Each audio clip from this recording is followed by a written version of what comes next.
Mithila, Namaste. Welcome back to my Chittaluri Creative Space. In the course of this, today I would like to tell a small tip discussion regarding exams and children అంటే విద్యార్థులు పరీక్షలు ఒకటి ఏంటంటే నేను in my experience what I got there is ఈ పిల్లలకు ఒక రకమైనటువంటి ఒక చెడ్డ అలవాటు ఒకటి ఉందండి. ఏంటంటే వీళ్ళు కూడా అంతా రెడీమేడ్ అంతా then and there itself the result should be in their hands. అంటే రేపు ఎగ్జామ్ ఉందనంటే ఇవాళ చదువుతారండి పుస్తకాలు ఓపెన్ చేసి. అంటే పొరపాటున కూడా అంటే రేపు ఒక ఫార్మాటివ్ అసెస్మెంట్ పెడదాము, ఒక స్లిప్ టెస్ట్ పెడతాము అన్నప్పుడు ఈరోజు simply they will go on opening their text books and also where is this and where is that like that. అంటే టోటల్గా ఏంటంటే షార్ట్ మెమరీలో చదవడం అనేది బాగా ప్రాక్టీస్ చేసుకుంటున్నారు పిల్లలు. షార్ట్ మెమరీగా చదివితే ఏముంటుందండి, అప్పటికప్పుడు చదువుతారు. ఆ కాసేపు ఎగ్జామ్ పెట్టినంతసేపు ఆ క్వశ్చన్స్ ఒకటో రెండో ఉంటే బట్టి కొట్టేచ్చేస్తారు, అది పేపర్ మీద పెట్టేస్తారు. దానివల్ల వాళ్ళని మోసం చేసుకోవడం అవుతుంది తప్ప యాక్చువల్గా వాళ్ళకి ఏమీ రాదు చివరికి. అందుకనే చూడండి, లాస్ట్ ఇయర్ అంటే ఇప్పుడు మన కనెక్టివిటీ ఉంటుందండి. ఇప్పుడు 6లో చదువుకున్నది 7th కనెక్టివిటీ ఉంటుంది, 7th ఉన్నది 8th క్లాస్లో ఉంటుంది, 8th ఉన్న 9th ఉంటుంది, 9th ఉన్న 10th క్లాస్లో ఉంటుంది. సో కమింగ్ టు 10th క్లాస్లో మనం ఒక టాపిక్ ఇంట్రడ్యూస్ చేసినప్పుడు 9th క్లాస్లో ఆల్రెడీ అది చదువుకుని ఉంటారు. సో ఆల్రెడీ మీరు పలాని గ్రామర్ ఉందనుకోండి, for example parts of speech ఉంది, వెన్స్ ఎవరు 9th క్లాస్లో మీరు ప్రాక్టీస్ చేశారు కదా, వాయిస్ ఉంది 9th క్లాస్లో ప్రాక్టీస్ చేశారు కదా, మరి రిపోర్ట్ స్పీచ్ ఉంది 9th క్లాస్లో ప్రాక్టీస్ చేశారు కదా అని అడిగితే తెల్లమొహం వేస్తారు, ఆన్సర్ చెప్పరు. మరి అవన్నీ చదివారు కదా, అవన్నీ పాస్ అయ్యి వచ్చేస్తారు కదా, ఇక్కడ 9th పాస్ అయిన తర్వాత ఈ కేమ్ టు 10th క్లాస్ అంటే ఏమీ మాట్లాడరు. అంటే ఎందుకు ఓన్లీ వీ ఫర్గాట్ సార్ అంటారు, అంటే మాకు గుర్తులేవు సార్ అని అంటారు. అంటే ఒక్కసారి గ్రామర్ ఒక ప్రిన్సిపల్స్ ఒకసారి నేర్చుకుంటే అవి కంటిన్యూగా ఉండిపోవాలి కదా. అంటే ఇక్కడ టెక్నికల్గా ఏం జరుగుతుందంటే ఇన్ మై ఒపీనియన్ వాళ్ళు పరీక్షల కోసం చదువుతున్నారు, ఎగ్జామ్స్ కోసం చదువుతున్నారు, మార్క్స్ స్కోర్ చేయడం కోసం చదువుతున్నారు తప్ప ఇన్ఫ్యాక్ట్ జ్ఞానాన్ని పెంచుకోవడం కోసం చదవట్లేదండి. కాబట్టి every time I'm in the habit of telling the students ఏంటంటే మీరు ఏం చేయాలంటే you should learn the things to improve your knowledge, not for scoring marks అండి. తర్వాత నాకు కొంచెం ఆశ్చర్యం వస్తుంది, కొంతమంది టీచర్లు కూడా ఎప్పుడు ఏంటంటే మార్క్స్ మీద స్ట్రెస్ చేస్తూ ఉంటారు. అరే పలాందరికి 2 మార్కులు, పలాందరికి 3 మార్కులు, పలాందరికి 4 మార్కులు, మీరు ఇవి చదివితే ఇన్ని మార్కులు వస్తాయి మీకు అని చెప్పడం. ఇంకా మోర్ దాన్ దట్ ఏం జరుగుతుందంటే ఒక లెసన్కి సంబంధించి దాంట్లో ఒక 10 ప్రశ్నలు ఉంటాయి అనుకోండి. అంటే general very often certain questions are given in the examination. అంటే ఎగ్జామినేషన్లో ఎప్పుడు కొన్ని చాప్టర్స్లో కొన్ని క్వశ్చన్స్ ఎప్పుడు రిపీట్ అవుతూ ఉంటాయి. ఏ క్వశ్చన్స్ అయితే పరీక్షలో రిపీట్ అవుతూ ఉంటాయో ఆ క్వశ్చన్స్ మాత్రమే చెప్పేసి ఇంపార్టెంట్ కింద వాటిని చెప్పేసి ఇవే చదవంటారా ఇవే అని అంటారు. మా పిల్లలు ఏం చేస్తారు, ఈ 10 క్వశ్చన్స్ ఉన్నాయి, దీంట్లో 15 క్వశ్చన్స్ ఉన్నాయి, ఇవన్నీ చదవడం ఎందుకులే అని చెప్పేసి ఆ టీచర్ ఇంపార్టెంట్ అనే పేరుతో ఏదైతే చెప్పాడో ఆ 2 క్వశ్చన్స్ అది వదిలేస్తారు. ఇంకా ఏంటంటే ఆ 2 క్వశ్చన్లు ఎప్పుడు రిపీట్ అవుతూ ఉంటాయి, ఆ 2 క్వశ్చన్లు ఎఫ్ఏలో ఉంటాయి, ఎస్ఏలో ఉంటాయి, స్లిప్ టెస్ట్లో ఉంటాయి, అన్నింటిలో అవే ఉంటాయి. అంటే ఓవరాల్గా ఏంటంటే ఒక లెసన్కి సంబంధించి వాడు 10 క్వశ్చన్ల నుంచి 2 క్వశ్చన్లు మాత్రమే పిల్లలు చదవడం జరుగుతుంది. ఆ 2 క్వశ్చన్లు కూడా ఇంకా దారుణం ఏంటంటే బట్టి కొట్టేస్తారు. అంటే without comprehension, without understanding, simply they get by heart the things అనమాట. ఈ రకంగా మరి ఎవరు మోసం చేసుకుంటున్నారో అర్థం కానటువంటి ఒక పరిస్థితి మనం లోన్ అవుతున్నాం అండి. అంటే ఒకటి ఇప్పుడు ఉపాధ్యాయుల మీద కూడా కొంత స్ట్రెస్ ఉంది. ఏంటంటే paper result has to be shown on the paper.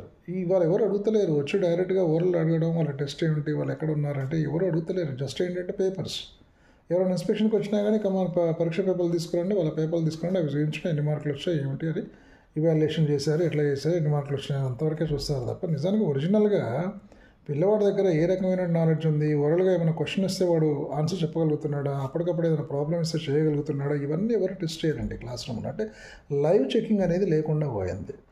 అంటే పేపర్ మీద రిజల్ట్ చూపిస్తే చాలా బ్రహ్మాండంగా ఫిగర్స్లో ఆ నెంబర్స్లో రిజల్ట్ ఉంటే చాలు దట్స్ ఎనఫ్ అనేటువంటి పరిస్థితులు కూడా తయారైపోయినాయి. ఈ రకమైనటువంటి అంశాలు కొన్ని మారితే పిల్లలు కూడా బాగా చదువుతారేమో నాకు అనిపిస్తుంది. తర్వాత చిన్న స్లిప్ టెస్ట్లో కూడా పిల్లల్ని ఎక్కువగా మనం ఆలోచింపజేసేటువంటి క్వశ్చన్స్ వేయాలి, వాళ్ళకి కొంత టైం ఇవ్వాలి, స్పేస్ ఇవ్వాలి. బట్టి సంస్కృతిని మనం పక్కన పెట్టాలి. వాళ్ళ continuous comprehension evaluation CCE model వచ్చిన తర్వాత ఇంకా బట్టి కొట్టడం అనేది నాకు చాలా షాక్ గురి చేస్తుంది, ఆశ్చర్యానికి గురి చేస్తుంది. ఇది పక్కన పెట్టాలి ఫస్ట్ మనం.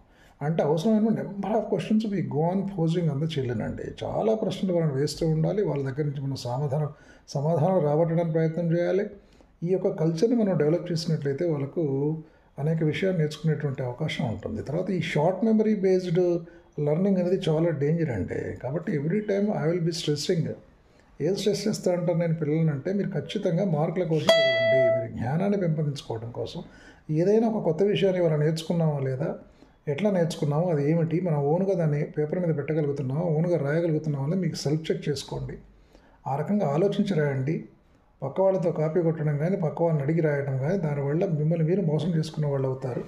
అంటే మనం ఎప్పుడైతే జ్ఞానాన్ని పెంచుకోవడం కోసమని చదువుతున్నాం, ఆ స్పృహతో మనం చదివినప్పుడు డెఫినెట్గా మనకి చదువు మీద కూడా ఇంట్రెస్ట్ కలుగుతుందండి. పిల్లలు అది కూడా గమనించాలి. ఇక టీచర్లు కూడా ఏంటంటే ఎంతసేపు మార్క్స్ అని చెప్పకుండా ప్రతి టీచర్ కూడా మీరు జ్ఞానం కోసం చదవండి, నాలెడ్జ్ పెంచుకోవడం కోసం చదవండి. ఆటోమేటిక్గా నాలెడ్జ్ కోసము, జ్ఞానాన్ని పెంచుకోవడం కోసం మీరు ఎప్పుడైతే చదువు మొదలు పెడతారో ఆటోమేటిక్గా మీ మార్క్స్ కూడా వచ్చేస్తాయి కదా. దా రిలేటెడ్ అంశాల మీద ఏదైనా టెస్ట్ పెడితే కూడా then they will be able to answer each and every question which will be asked in the examination అనేది కూడా ఇది ఎక్కువ స్ట్రెస్ చేయాలని అనిపిస్తుంది. కాబట్టి ఇదంతా ఒక మార్కుల మాయాజాలంలో మనం కూడా పడిపోతున్నాం ఏమిటి అనిపిస్తుంది. సరే, కాబట్టి ఈ మార్కెట్ మాయాజాలంలో పిల్లల్ని పడేయడం వల్ల అందుకనే ఇప్పుడు ఫౌండేషన్ లేకుండా పోతుందండి పిల్లలకి. కానీ అద్భుతమైనటువంటి టాలెంట్ పిల్లల దగ్గర ఉంటుంది నిజానికి కూడా. కానీ దాన్ని మనం ఎక్స్ట్రాక్ట్ చేయాల్సినటువంటి బాధ్యత మనలాంటి ఉపాధ్యాయుల మీదనే ఉంటుందని నేను అనుకుంటున్నాను. వాళ్ళకి డిఫరెంట్ టాస్క్స్ ఇవ్వటం, వాళ్ళకి ఎక్కువ క్వశ్చన్స్ పోస్ట్ చేయటం, యాక్టివిటీస్ బేస్డ్ లెర్నింగ్ అనేది వాళ్ళకి అలవాటు చేయటం. స్వతహాగా వాళ్ళు ఒక సెంటెన్స్ రాయాలనుకుంటే they must be able to write frame a sentence. ఒక ఐడియా ఇస్తే ఆ ఐడియాకి తగ్గట్టు ఒక 4-5 సెంటెన్స్లు వాడు సొంతంగా రాసేటువంటి పరిస్థితిలోకి మనం పిల్లల్ని తీసుకురాగలగాలండి. కాబట్టి అఫ్కోర్స్ మనం ఏంటంటే మన ఇక్కడ ఏమొస్తుందని, అవును సార్ మేము మార్కులు చూపించాలి కదా పేపర్ మీద పెట్టి, అదే కదా ఎవరినైనా మమ్మల్ని అడుగుతారు అనేటువంటి భావనలో కూడా కొంతమంది ఉపాధ్యాయులు వెళ్ళిపోతున్నారు. కాబట్టి ఉపాధ్యాయుల యొక్క teaching style of this and all checking చేసేటప్పుడు ఆ ఇన్స్పెక్షన్ టీము వాళ్ళు కూడా ఏంటంటే కేవలం మార్కులనే కాకుండా అసలు ఒరిజినల్గా ఏముంది పిల్లల దగ్గర, what they acquired and where they are and how they are అనే అంశాలు కూడా లైవ్గా చెక్ చేయడం కూడా మంచిదేమో అనిపిస్తుంది. తర్వాత ఈ ఎగ్జామ్ రేపు ఉందంటే ఇవాళ చదివేటువంటి సంస్కృతి ఇది బాయ్ చెప్పాలండి దీనికి. ఇవాళ లెసన్ ఏంటంటే ఖచ్చితంగా ఇంటికి వెళ్ళిన తర్వాత ప్రతి సబ్జెక్ట్ సంబంధించి కూడా కనీసం ఒక హాఫ్ అన్ అవర్ నుంచి ఒక గంట రిఫర్ చేసుకోవటం, చదువుకోవటం, ఇవన్నీ చేస్తే అంటే రెగ్యులర్గా you will be in touch with that knowledge, any concept if it is taken from any subject. ఈ regular reading, regular analysis, regular self check ఇవన్నీ పిల్లల్లో ఉండాలండి. ఉంటే అప్పుడు డెఫినెట్గా వాళ్ళు మంచి డెవలప్మెంట్ బాగా ఇంప్రూవ్ అవుతారు వాళ్ళ సబ్జెక్ట్ విషయంలో. This is what I would like to drive home అండి. కాబట్టి ఈ ఎగ్జామినేషన్ సంస్కృతి, మన మార్క్స్ ఓరియంటెడ్ ఎడ్యుకేషన్ అనేది కరెక్ట్ కాదండి. Knowledge oriented education has to be given to the children. This is what my opinion. Of course ఇట్లా జరిగితే బాగుంటుందని చెప్పేసి నా ఆలోచన. అసలు పిల్లలు కూడా మరి ఎప్పుడు పాఠాలప్పుడు ఖచ్చితంగా చదువుకోవాలి.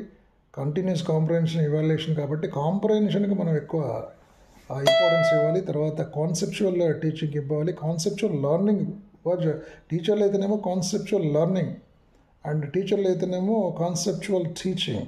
అంటే బేసింగ్ ఆన్ ద కాన్సెప్ట్స్, అంటే teachers have to teach concepts and children have to learn concepts. So whatever it may be, whatever the subject it is. కాబట్టి this is what better to keep in our mind అండి. So this is my opinion. ఇట్లా చేసినప్పుడు డెఫినెట్గా subject develop అవుతుంది. సబ్జెక్ట్తో పాటు marks కూడా ఆటోమేటిక్గా వచ్చేస్తాయి. కానీ మనం మార్క్స్ సెంటర్ చేసుకొని నేర్చుకోవటం కానీ పిల్లలైతే మనం చెప్పడం కానీ ఉపాధ్యాయులు అయితే చేయకూడదని that is what my opinion అండి. Of course this is what today I would like to drive home. If you like my opinion please share it in different groups which you belong, and once again love you all, and really are giving me a wonderful support for my talks and everything what I'm keeping in my channel. ఇది అద్భుతం అండి. మీరు ఇచ్చే support నాకు చాలా బలాన్ని ఇస్తుంది. మరి నన్ను సపోర్ట్ చేస్తారు కదా, please don't forget to support me. So this is a open dais where you can also share your opinions and I will be always with you to have a friendly discussion. Oh, thank you one and all. Once again, love you all. This is your Chittaluri. Have a nice day.